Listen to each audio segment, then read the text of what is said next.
Itong Romans chapter 9 verses 14 to 22, patunay ba ito na ang Diyos ay mayroon ng listahan kung sino lamang ang kanyang ililigtas? Dahil ang unang tanong agad ni Pablo sa verse 14 ay ito, what shall we say then? Is there unrighteousness with God? God forbid. Ang buong chapter 9 hanggang chapter 11 ay isang kasagutan sa tanong ng mga Hudyo. Dahil ang problema nila, kung si Kristo na ang Mesiyas, at karamihan sa Israel ay hindi sumampalataya, ibig bang sabihin na bigo ang Diyos sa Israel? Kaya sinimulan ni Pablo sa verse 6, not as though the word of God had taken none effect, but they are not all Israel which are of Israel. Tapos nagbigay siya ng mga halimbawa sa Old Testament. Pinili ng Diyos si Isaac at hindi si Ishmael. Pinili ng Diyos si Jacob at hindi si Esau. Pero tandaan natin, pinili ng Diyos si Isaac at Jacob hindi dahil mabait sila, kundi dahil sa kanyang pangako at layunin para sa buong mundo. Pinili ng Diyos ang isang linya or tinawag ito na seed para panggagalingan ng Misaya at pagpalain ang lahat ng bansa.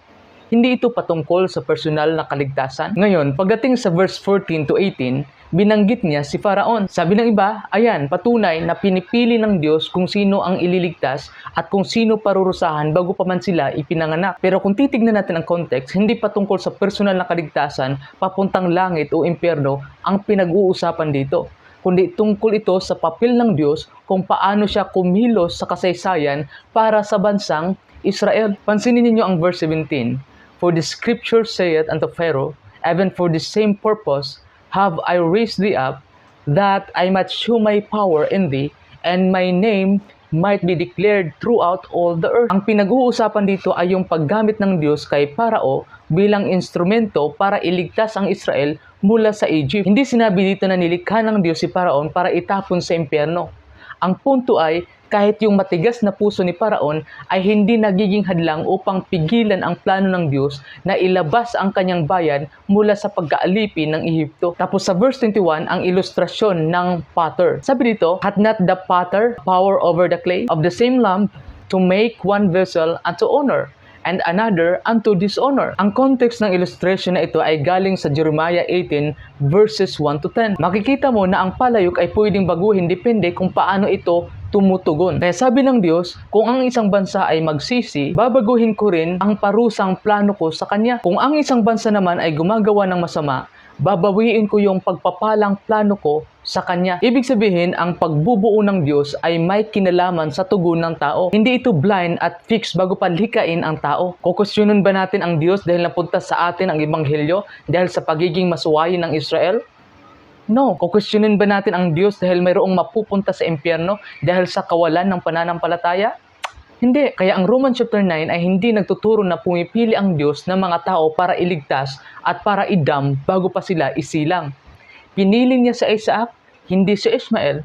Pinili niya si Jacob, hindi si Esau. Ano ang purpose? Para saan? Para dalhin ang Mesiyas. Para maging lineage ni Kristo. Hindi ito patungkol sa personal na kaligtasan. Kaya tingnan natin ang cross references sa 1 Timothy chapter 2 verse 4, sa 2 Peter chapter 3 verse 9, at sa John 3:16. Kung ang Romans chapter 9 ay tungkol sa unconditional individual election papuntang langit o impyerno, magkakasalungat ito sa mga talatang ating binanggit. Kaya mas biblical at logical na basahin natin ang Romans chapter 9 bilang sagot sa tanong tungkol sa layunin ng Diyos para sa Israel. Hindi bilang doktrina na may mga taong nilikha talaga para mapahamak. At ang sabi sa verse nito, what if God, willing to show His wrath and to make His power known, endured with much long-suffering the vessels of wrath fitted to destruction. Ang phrase na fitted to destruction sa Greek, ang tense nito ay nagpapakita na sila mismo ang naghanda sa sarili nila sa pamamagitan ng kailang pagmamatigas. Katulad ni Paraon, paulit-ulit na pinatigas niya ang sarili niyang puso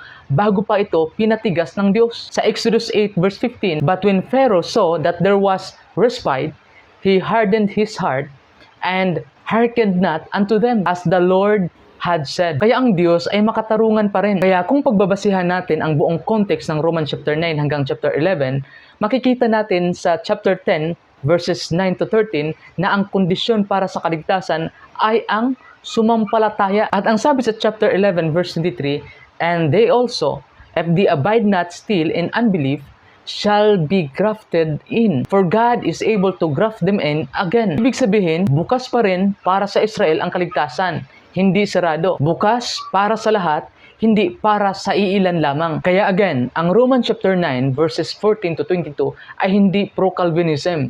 Ito ay patunay na ang Diyos ay sovereign, pero ang kanyang sovereignty ay hindi pagtanggal sa kakayahan ng taong magdesisyon. Ang Diyos ay may ginagamit kung paano niya isa sa katuparan ang plano niya sa kaligtasan. Pero ang pagpasok sa plano na iyon ay sa pamamagitan ng pananampalataya na bukas para sa lahat.